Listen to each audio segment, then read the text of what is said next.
আরে রিজাউল, তোরা কতবার কব সালিশ দরবার করলি আগাম 5,000 টাকা হাতে নিবি, নালে আমার ডাকবি না, ফ্রি ফ্রি সালিশ করা যায়।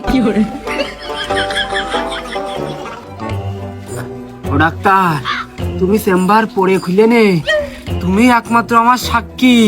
তুমি না থাকলে সালিশ আমি জিততে পারবো না নে। তুমি জানো আমার কতটুক ফাইটেছে, কয়টা সেলাই লেগেছে। ওরে সর্বনাশ ভাইস্তে, তাকাই দেখ কুরবানের কি ঠাপটা দিয়েছে, কত কাটা কাটিয়েছে দেখ, এত বড় কাটা আমার জীবনে আমি প্রথম দেখলাম। কাশেম ভাই, টাক ভালো করে ফাঁক হয়ে গেছে। তাতে উপকার হয়েছে নাকি?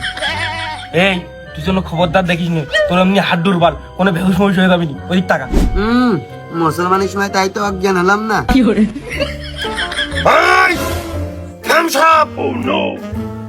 গুরুত্বপূর্ণ আমার একটা কথা আছে এর মধ্যে। আচ্ছা তুমি না আসিয়া কদিনই ওই কথা হলো আমার ওই দাদি সাউরি এবার নির্বাচন করবে, তোমরা সবাই থেকে মিলে ঝলে ঝম করে ভোটটা দিয়ে দিয়ে।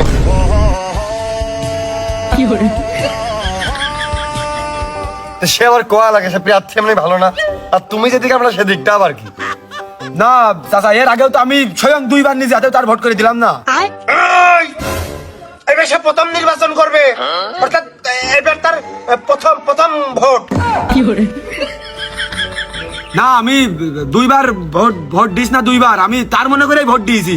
আমি তো তার সাইড, কিন্তু সে দাঁড়ায়নি, আমি 2 বার ভোট দিলাম তার মনে করে। এই তো বিশ্বস্ত ভক্ত আমারে, তোর তো হলো খুব ভালো লেগেছে, তোর আমার তোর কথা আমার খুব ভালো লেগেছে। তোর ওই ভোট কেন্দ্রের পোলিং এজেন্ট হিসেবে আমি তোকে নির্বাচন করলাম, যা।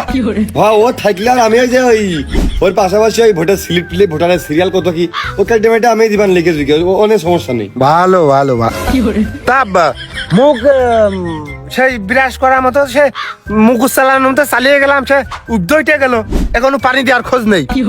আসলে আমার মাতুব্বারের মাঝে মাঝে সম্মান দেয়, মাঝে মাঝে মনে হয় কি যে করে এরা। দাও দাও বাবু, পানি দাও, ডাল বর্ষণ করিনি। আমার না, তোমার কয়েছে, যাও।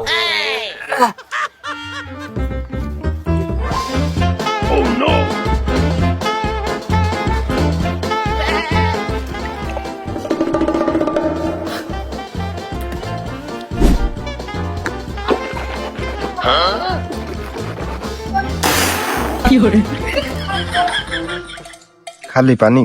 ও বাবু, ওই আর কিছু নেই? খালি খালি পানি কিরম যেন টক লেগেছে। ও বাপু, মাথা ফাইটে গেছে তো, জোগাড় পাতি কিছুই করতে পারিনি। আপাতত এই পানিটা খাইয়েই তুমি পেট ফুলিয়ে রাখো।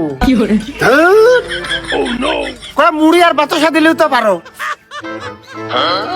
তা কাশেম, শুনলাম তোর নাকি বউ ছেলে গেছে, কি ব্যাপার? ও তোমার লোকের জন্য গেছে, ওই রিজাউল, ওই তোমার সাইগ্রেট না, ওর জন্য কিন্তু আমার বউটা গেছে। কি রে ভাব কি? অন্য কোনো ব্যাপার না, তুমি তো আমার কথা বিশ্বাস করো না, তার মুখেই শোনো। ও কাশেম, ওই এক সালিশি পাশাপাশি দুটো হয়ে রাখ। তুই কি করিলি ক? আমার লোক পরে কবে নাকি ছাড় দিয়ে চলে যা, কও। তালি বাবু শোনো, আর বর্ষাতে বাইতেছে গ্যাঞ্জাম, আমি রাগারাগি করে বাড়িতে বেরোয় চলে গেছি। গেছি ওই তামুকির কাছে, মানে রিজাউলের কাছে। রিজাউল এবার আমার পাতা খাই দিয়েছে। এবার আমি অন্ত উঠার সময় রিজাউল ভাইয়ের কাছে করলাম, ভাই মাথা তোর মাথা সে করছি, তুই আমার মাথা সে কয়া যে তুই আমার বাড়ি বোর কাছে কবি নে যে আমি মাল খাইছি। আর বাড়ি যাওয়ার পরে আমার বউ আমার সুন্দর করিয়েছে যে আমি মাল খাইছি। এবার রিজাউলের সাথে আমার বোধ দেখা গেছে। অমনি রিজাউল, আমরা গাঁদা খাইনি, বাংলা মাছ খাইছি। অমনি আমার বউ বুটলা বুটলি গুছাই নিয়ে আটা ধরেছে। কি রে, আমি তো আমার কথা রাখিছি। কি রে, সব তো শেষই হয়ে গেছে, তা কি করে রাখলি? কথা রাখলাম না দেখি, ও বউ এসে শুনলো আমি গাঁজা খাওয়ার কথাটা ঢেকে আমি অন্য কথা কলাম আমরা বাংলা খাইছি। সেই কেস আমি ঘুরিয়ে দিয়েছি।